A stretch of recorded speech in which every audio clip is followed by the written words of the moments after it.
Hello everyone and welcome back to this channel, and today I'm going to walk you through how to fix payment method has been declined on Call of Duty Mobile.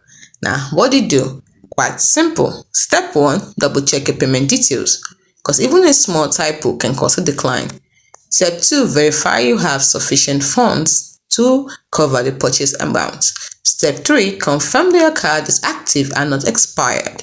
Step 4, check for transaction limits to ensure your purchase does not exceed this limit. Step 5, contact your bank or payment provider, because sometimes the decline is due to their fraud detection systems, especially for new or unusual transactions. So contact them to authorize the purchase or understand why it was declined. Let them know you are trying to make a legitimate purchase on Call of Duty Mobile.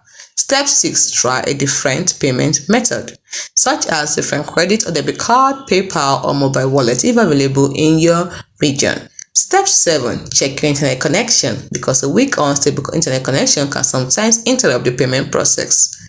Step 8, update your payment app. That's right, you make sure you're using the latest version. And if all these 8 steps do not work, then the problem might be on the games or payment platform side.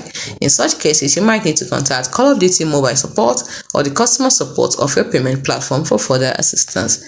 Hope this helps you. Bye for now.